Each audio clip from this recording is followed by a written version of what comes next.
আগামী সোমবার থেকেই আমাদের সরকারি বাসে মহিলাদের ফ্রি কর্মসূচি চালু হচ্ছে। আমরা এক্ষেত্রেও প্রাথমিকভাবে সমস্ত মহিলাদেরকে সুযোগ দিলেও পরবর্তীকালে এনরোলমেন্ট করে একটা কার্ড তাদের দিতে করব, কারণ যাতে এই লক্ষ্মীর ভান্ডারের মতো ওখানেও মহিলা ব্যতীত অন্য কেউ যাতে এই সুযোগের অসদুপায় ব্যবহার করে মিসইউজ না করতে পারে, সেটাও আমরা পরবর্তীকালে করব। আপাতত আমরা সেক্ষেত্রে সকলকেই সুযোগ দিচ্ছি।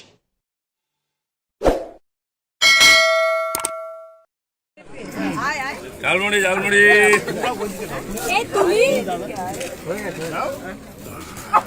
দাদা দিচ্ছেন এত আনন্দ ঝালমুড়ি দাদা এদিকে তাকাবেন একটু দাদা। সবাই দাদা এটা দেখেন একবার। যাও চলো একবার দেখে কেন আরে কে রে ভাই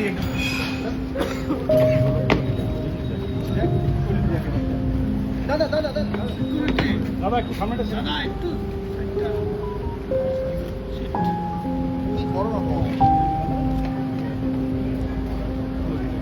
সিএম মাল্যদান করলেন।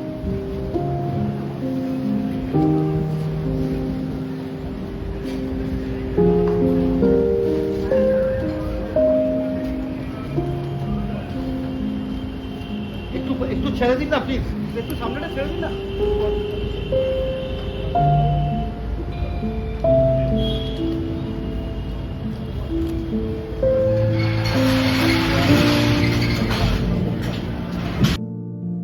ফলো করুন সংবাদ প্রতিদিন ডিজিটাল।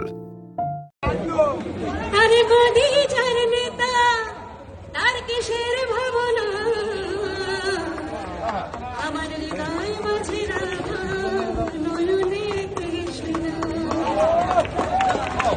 দেবে পাল তুলে দে মাঝে হানা করিস না, পাল তুলে দে মাঝে হানা করিস না, ছেড়ে নৌকা আমি যাব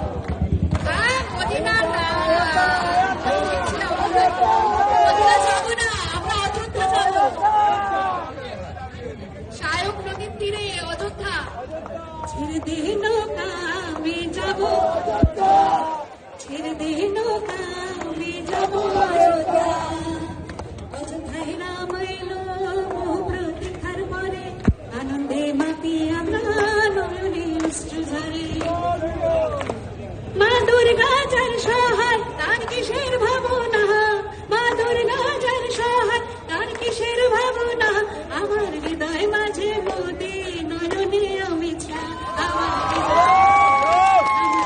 হৃদয় মাঝে মোদি নয়নে অমিত শাহ, দে দে পাল তুলে দে মাঝে হানা করিস না, ছেড়ে দে নৌকা আমি যাব অযোধ্যা, ছেড়ে দে নৌকা যাব অযোধ্যা।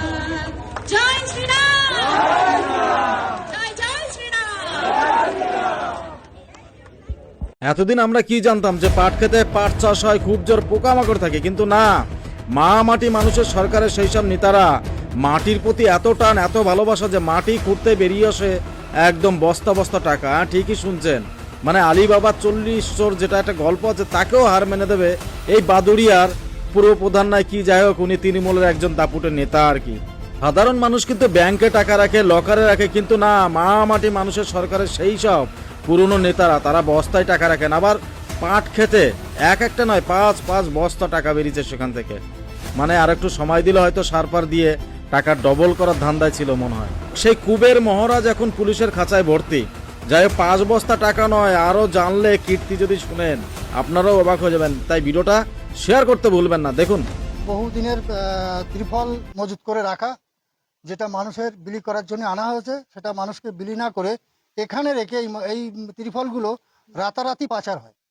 একটি ঘর থেকে 200 বান্ডিল ত্রিপল উদ্ধার হয়েছে এবং তার পাশাপাশি ঘরে লুকিয়ে রাখা প্রায় 80 লক্ষ টাকা উদ্ধার করেছে পুলিশ এবং সেই সমস্ত টাকা কোথা থেকে এলো সেটা জানার চেষ্টা করছে এবং রাতেই দীপঙ্কর ভট্টাচার্যকে গ্রেপ্তার করা হয়েছে। আজ তাকে বসিরহাট মহকুমা আদালতে পেশ করা এবং আদালতের কাছে নিজেদের হেফাজত।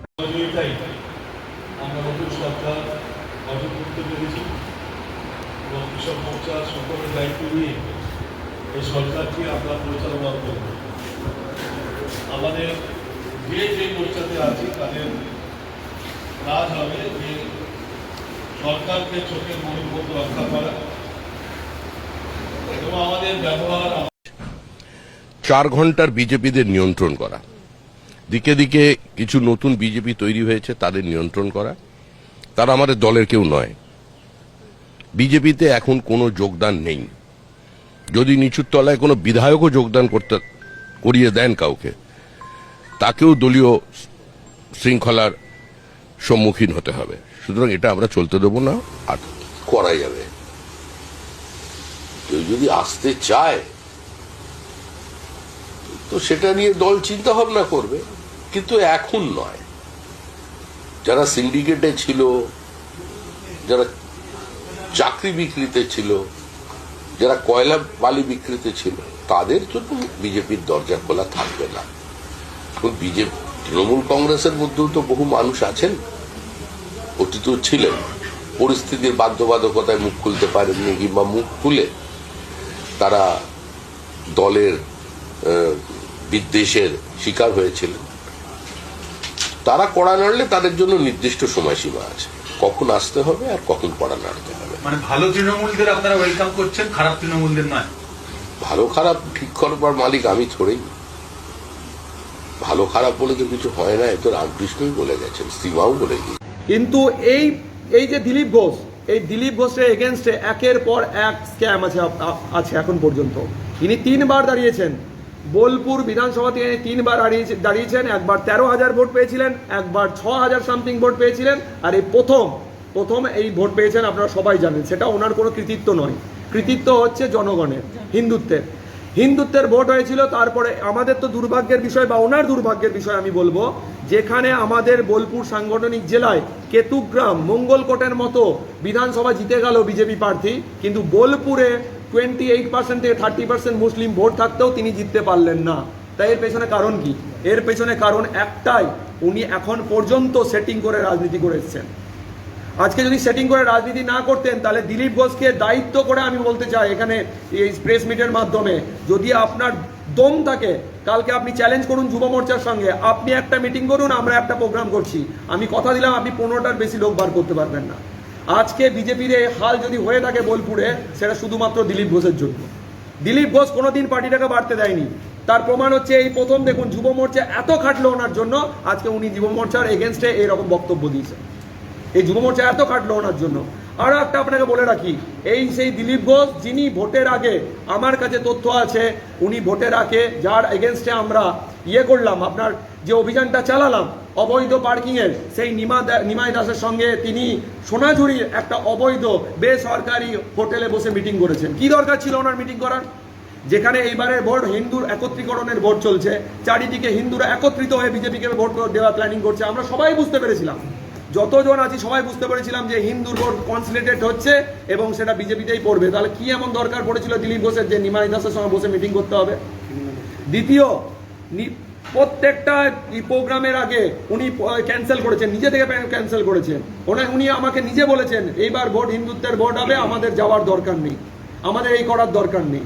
তো আমার পুরোপুরি আমি আজকে মানে একদম শিওর যে উনি বিজেপি নাম করে নিজে টিএমসির সঙ্গে সেটিং করে আমাদের এই সিটটাকে হারিয়েছে। নাহলে এই সিটটা কোনো মতেই হারে না, এই সিটটা হারার সিট নয়। আজকে ওনার এই হারার জন্য, ওনার এই সেটিং করার জন্য আমাদের রাত জেগে কথা শুনতে হচ্ছে। আমরা যখন কোনো মিটিংয়ে যাচ্ছি, আমরা যুব মোর্চার জেলার যখন কোথাও ডাক পাচ্ছি আসানসোল, দুর্গাপুর বা কলকাতায়, ওখানে গিয়ে শুনতে হচ্ছে আপনারা তো হেরেছেন, আপনার একটা ভিআইপি পাসের জন্য আমাদের করতে হচ্ছে, রিকোয়েস্ট করতে হচ্ছে, পাচ্ছি না আমরা একটা ভিআইপি কার্ড। তো আজকে এই জন্যই আমাদের এই প্রেস মিটটা। আমি আমাদের যুব মোর্চার তরফ থেকে আমি এখানে দায়িত্ব করে বলতে চাই, আমাদের যুব মোর্চার বোলপুর সাংগঠনিক জেলার 5,000 জনের যে টিম, আমরা দিলীপ ঘোষের সঙ্গে নেই। দিলীপ ঘোষের কোনো কার্যক্রম যদি আগামী দিনে করে, আমরা যুব মোর্চা পুরোপুরি ওনাকে বয়কট করছি।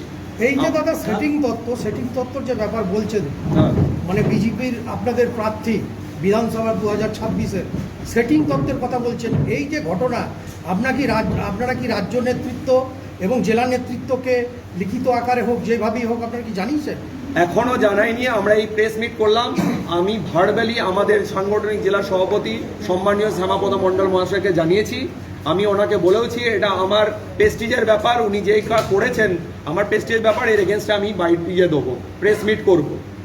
আমি এইটুকু জানিয়ে রেখেছি। তবে আমাদের যুব মোর্চার তরফ থেকে আমরা খুব তাড়াতাড়ি ওনার এগেনস্টে একটা লিখিত আমরা রাজ্যে প্লাস আমাদের জেলার প্রেসিডেন্ট শ্যামাপদ মণ্ডল মহাশয়কে দেবো। অমলান বলছিল মুসলিমদের 55টা দেশ, ইহুদিদের অনেক দেশ, খ্রিস্ট ধর্মাবলম্বীদের অনেক দেশ, এমনকি বুদ্ধিস্টদের অনেক দেশ। আমরা যারা সনাতনী যাবেন কোথায়? একটাই দেশ, ভারত মাতা, যার নাম হিন্দুস্তান। 600 কিলোমিটার বর্ডার, বেড়া নেই, হু করে ঢুকছে। বন্ধু আপনি জানেন আমি সুখদেবপুরে মিছিল করেছি, ওপার থেকে লাফাচ্ছিল। 6000 বর্ডার এলাকার গ্রামে শাঁখ বাজে না। আপনি জানেন বাংলাদেশ সীমান্তবর্তী 9টি জেলার 6000 গ্রামে তুলসীর মঞ্চ নেই, শীতলা মাতার মন্দির নেই, শিবালয় মন্দির নেই, প্রদীপ দেওয়ার লোক নেই। হিন্দু শূন্য হয়ে গেছে। এত অত্যাচার, এত অন্যায়, আর প্রশাসনের সর্বস্তরে মমতা ব্যানার্জির নেতৃত্বে জামাতিকরণ হয়েছে। তাই এই নির্বাচন শুধু চাওয়া পাওয়ার নির্বাচন নয়। যে বাঙালি হিন্দুদের হোমল্যান্ড 1947-এর 20 জুন ভারত কেশরী ডক্টর শ্যামাপ্রসাদ মুখার্জি, ভারত সেবাশ্রম সংঘের প্রতিষ্ঠাতা স্বামী প্রণবানন্দ দিয়ে গেছিলেন, সেই বাঙালি হিন্দুর হোমল্যান্ড কি থাকবে? 47-এ দেশভাগ, পূর্ব পাকিস্তান, আজকের বাংলাদেশ, হিন্দু জনসংখ্যা 33, বর্তমানে 7%। গলায় তুলসীর মালা, আচার মালা রাখতে দেয় না, ধুতি পরতে দেয় না, বিবাহিত মহিলাকে শাঁখা পলা সিঁদুর পরতে দেয় না।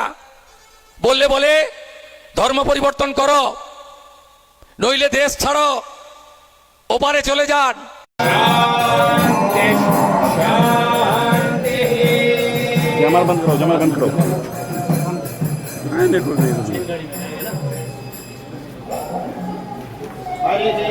ओम नमो विष्णुपादाय कृष्णप्रेष्ठाय भूतले श्रीमते भक्ति वेदांत स्वामी इति नामिने।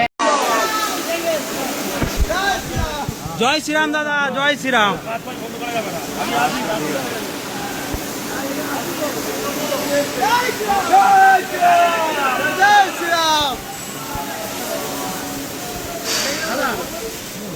কেন গো?